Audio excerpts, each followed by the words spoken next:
네, 안녕하세요. 티팝입니다.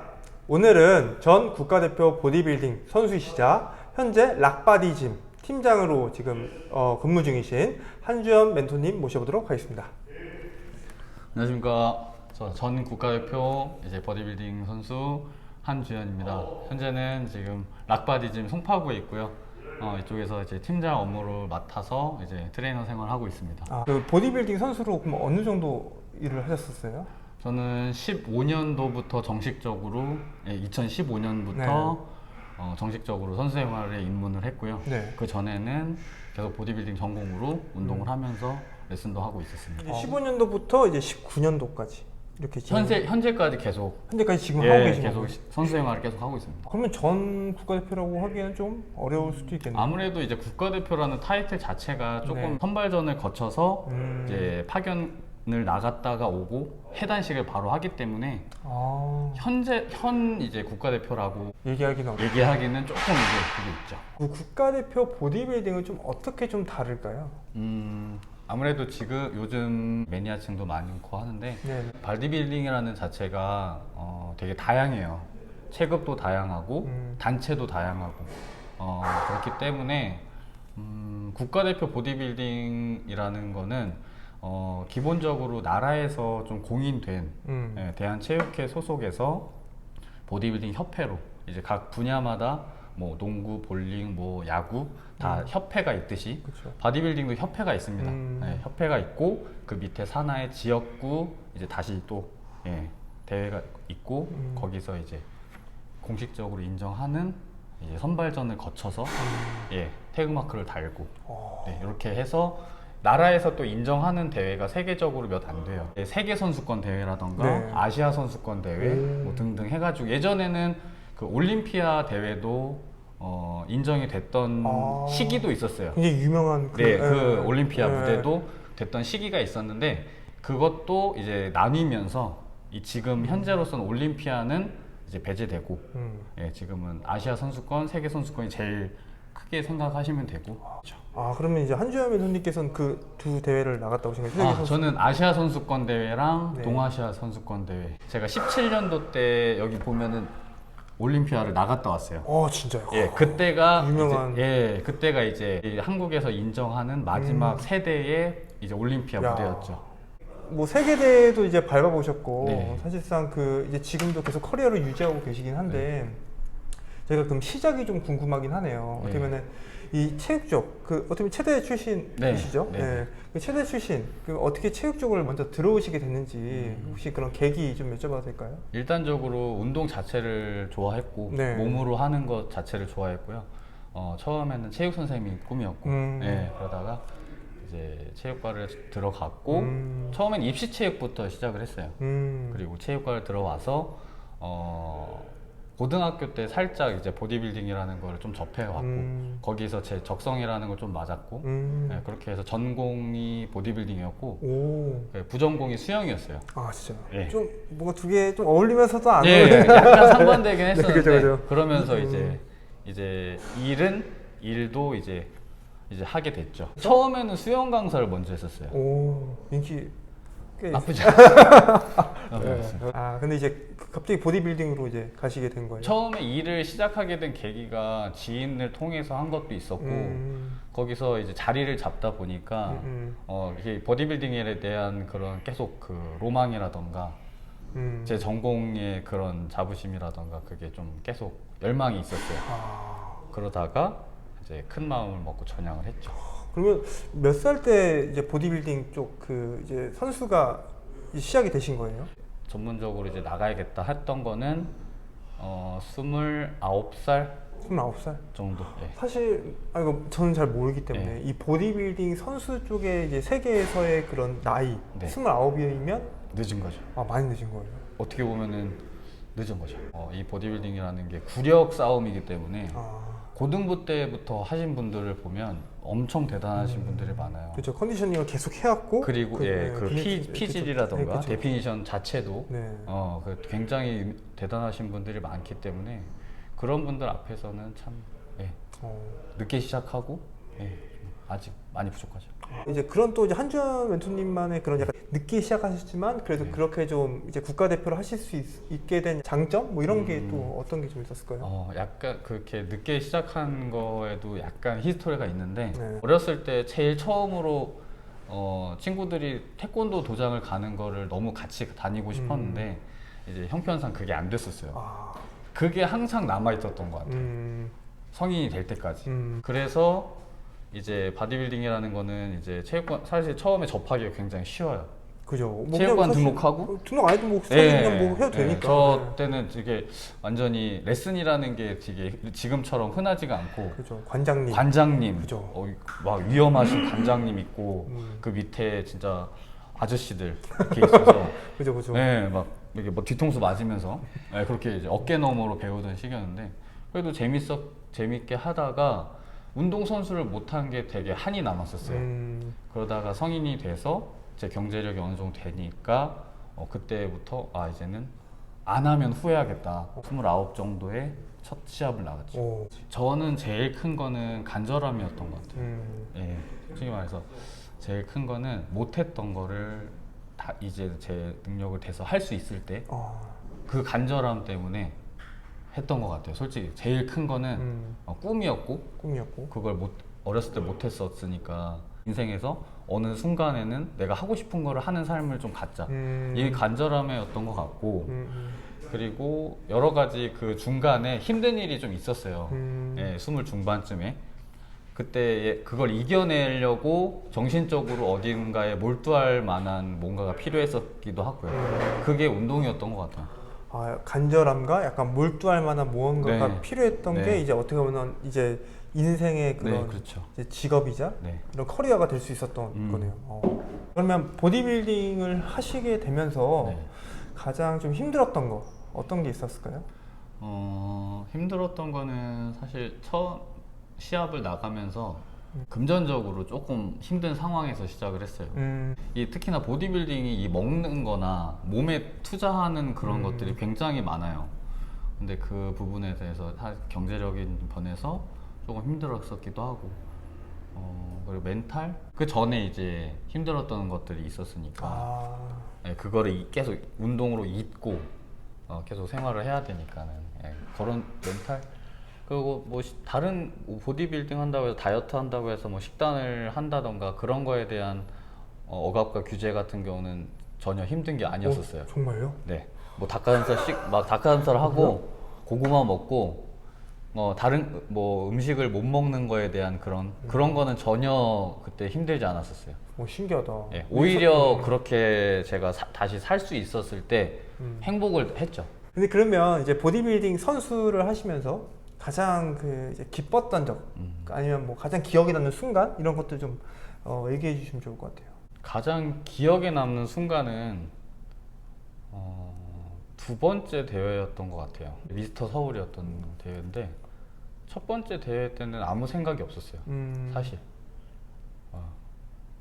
그래서 두 번째 대회 때부터는 이제 엘리트 미스터 서울로 이제 진입을 해서 정식적으로 선수 생활을 했는데 그때 카타르시스가 굉장히 컸던 것 같아요. 딱 1등. 아니요, 그때는 4등 했어요. 4등을 했는데 사실 좀 보면 1등 하셨던 경험도 있고 뭐 이제 네. 동메달 뭐 이렇게 피지크 1등 이렇게 네. 있으신데 네. 어떻게 보면 지금 4등 하셨던 게 가장 기억에 네. 남는 이유가 어떤 걸까요? 그때 정말 힘든 와중에 그래도 머리를 올리고 첫 대회를 이제 시범 삼아 나가고 한 3, 4개월 뒤에 어떻게 보면 제 메인 대회를 이제 준비를 한 거죠. 이제 시작이다. 예, 그래서 했는데 그때 당시에 힘든 과정들도 있었고 그거를 이제 해서 그 무대 미스터 서울이란 무대에 나갔을 때 좀 이제 살았다라는 느낌? 다 살았다? 내가 이루고 싶은 거 이뤘다? 아니 이제 좀 살겠다. 어떤 게? 죽겠다 싶었는데 맨날 그 멘탈적으로 죽겠다 네. 싶었는데 딱 이제 거기서 좀 살 수 있겠다. 약간 좀 그 멘탈적인 부분이 이제 약간 그 보디빌딩 이제 대회로서 이제 치유가 된 거예요? 이제 치유가 돼서 이겨내는 과정에 이제 첫 시발점이 됐던 것 같아요. 5년 안에 미스터 코리아에서도 1등을 하지 않을까? 내 체급에서는 그리고 자신감이 확 올라갔고. 그때 어느 정도 목표를 세웠죠. 5년 안에는 내가 5번 도전하면 그래도 올라가지 않겠을까. 그리고 나서 코리아 무대, 그리고 나서 이제 최종 목표는 태극마크. 네. 조금 운이 좋았죠. 이 보디빌딩 선수 네. 혹은 이제 보디빌딩에 대한 이제 선수 코치도 혹시 지금 네, 하고 그렇죠. 네, 선수 코칭을 또 하고 계신데 네. 이쪽에 대한 이제 비전이 어떻다고 좀 보세요? 보디빌딩은 매니아층이 있고 그 이상 이제 선수로 계속 생활하는 친구들이 많은데 이제 그리고 그 부분에 화려함이 굉장히 많아요. 약간 광고나 요즘에 뭐 SNS나 보면 굉장히 화려한 모습만 나와요. 네네 그런 네, 거. 그리고 그 단편적인 모습들 어떻게 보면 제가 인터뷰를 하고 있는 와중에도 그 외의 그런 제가 이야기를 했던 것들을 새롭게 아시고 하잖아요. 힘든 부분들은 잘 못 보고 화려한 부분들을 보기 때문에 거기에 대해서 쉽게 너무 이쪽으로만 치우치지 않나. 예, 그 비전이나 이런 것들을 그런 부분에서 조금 심각하게 고민을 하고 진짜 제대로 고민을 하고 이제 들어왔으면 좋겠고 비전이라고 하면 건강이라는 이 컨텐츠가 굉장히 이제 완전히 뿌리가 박힐 정도로 그쵸. 엄청 중요하게 다뤄지기 때문에 뭐 제 생각에는 아직도 뭐 블루오션이라고 생각을 해요. 멘토님이 혹시 꿈꾸시는 이 보디빌딩 선수 쪽이나 네. 뭐 이제 코칭에 대한 그런 미래 같은 거 있을까요? 그러니까 그리시는 비전?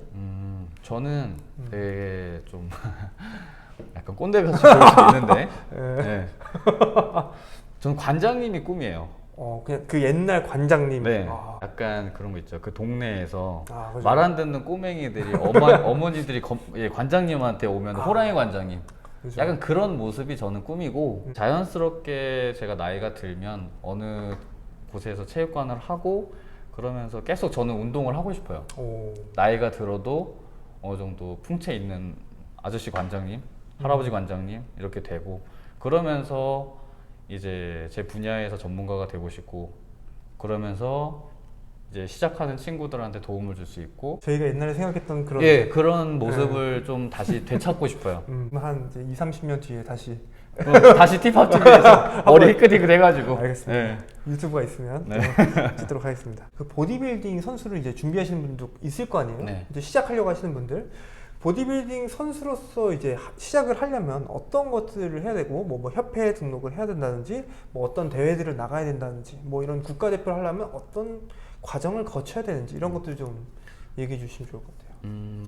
단체도 많기 때문에 이런 부분에 대해서 선수다 선수가 아니다 뭐 이런 부분은 제가 말을 하기는 힘들 것 같고 제 경험에 봤을 때는 나라에서 인정하는 정식 선수가 일단 되려면 대한체육회 소속에 있는 바디빌딩 협회에 이제 등록이 돼야 돼요. 네, 체육 선수로서 엘리트 선수로서 등록이 되어야 되고 일단은 지역 대회를 나가고 거기서 어느 정도 입상을 해보고 그리고 전국 대회를 나가고 그렇게 돼서 뭐 선발전 자격이 주어진다 그러면 거기서 선발전을 치르고 선발전에서 이제 또 선발되고 그런 다음에는 이제 태극마크를 달고 이제 세계 대회에 나갈 수가 있죠. 어떤 뭐 특혜 같은 것들이 좀 있을까요? 특혜 같은 경우에는 일단은 뭐 경비가 다 해외 나가면? 네. 뭐 어떤 숙박? 뭐 숙박, 호텔, 식사? 식사 뭐 유니폼 뭐 다른 데 등등. 가서 먹어도? 그렇죠. 다른 데 가서 뭐 법인카드로? 외식할 때도 있고, 그럴 때도 있고 뭐 장 보거나 이제 로딩한다고 해서, 그렇죠.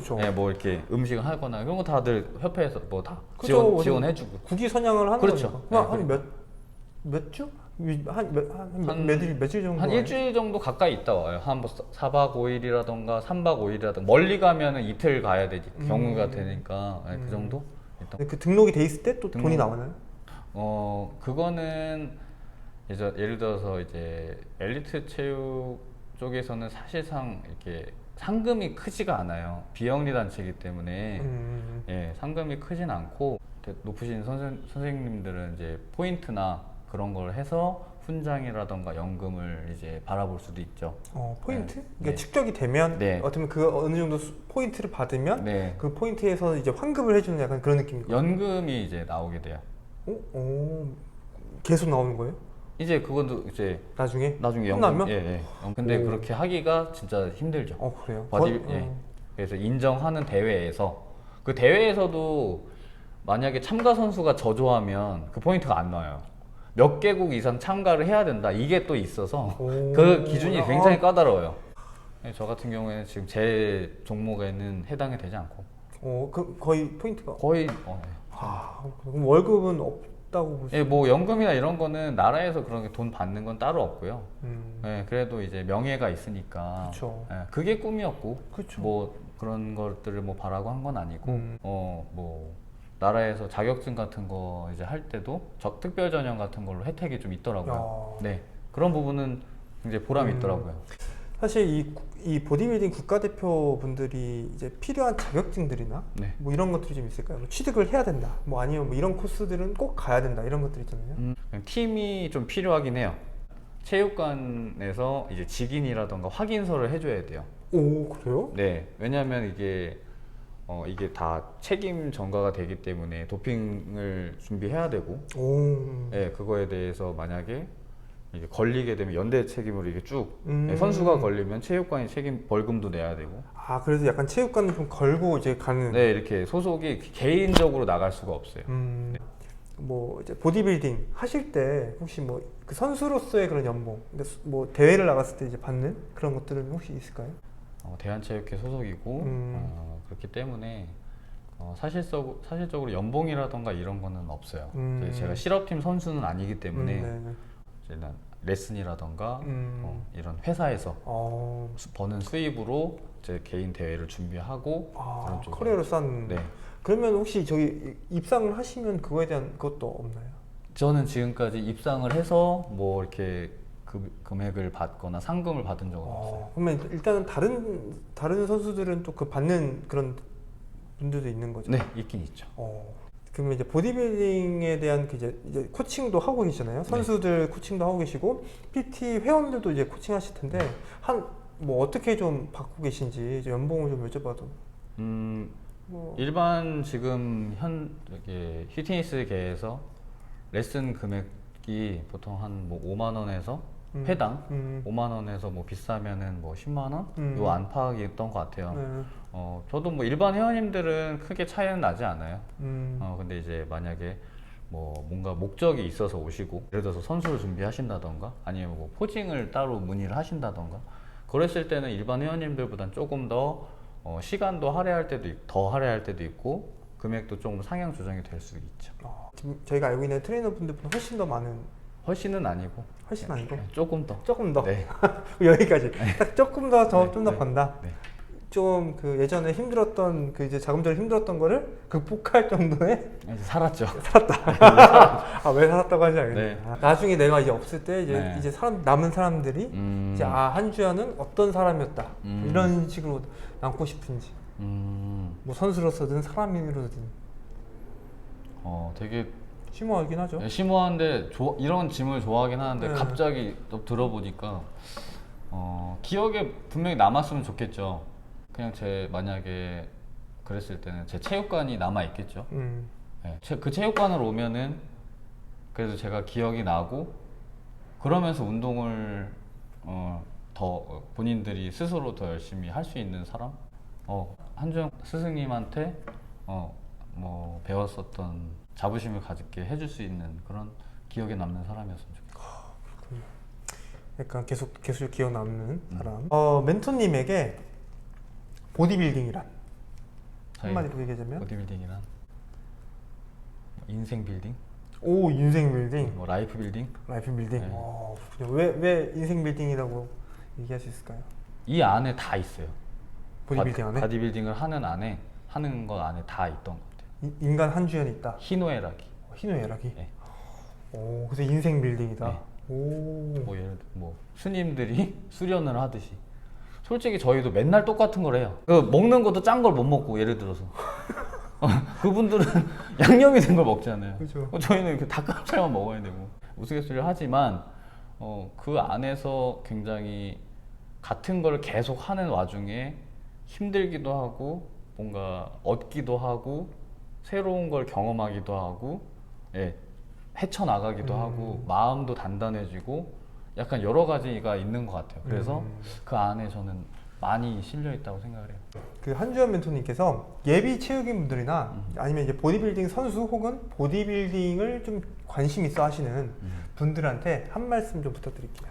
저 같은 경우에는 운동 자체가 너무 하고 싶었고 운동 선수라는 게 꿈이었는데 그 깊은 내막은 사실 모르고 시작을 했어요. 그러다 보니까 체육계가 조금 뭐 안쪽으로 들어가면 들어갈수록 힘든 것들을 이제 경험하고 그럴 수 있는데 이제 입문하시거나 그런 보디빌딩 특히나 이런 종목들에 도전을 하고 싶으신 분들은 굉장히 많은 선생님들한테 여쭤보고 조언도 구하고 자문도 구하고 했으면 좋겠어요. 그래서 이게 너무나 시작점이 쉬울 수도 있고 이렇게 다가갈 수가 있기 때문에 거기에서 너무 또 안 좋은 부분들을 금방 접할 수도 있고 해서 굉장히 민감한 부분들에 대해서 굉장히 조심스럽게 다루기도 해야 되고 그러다 보니까 굉장히 좀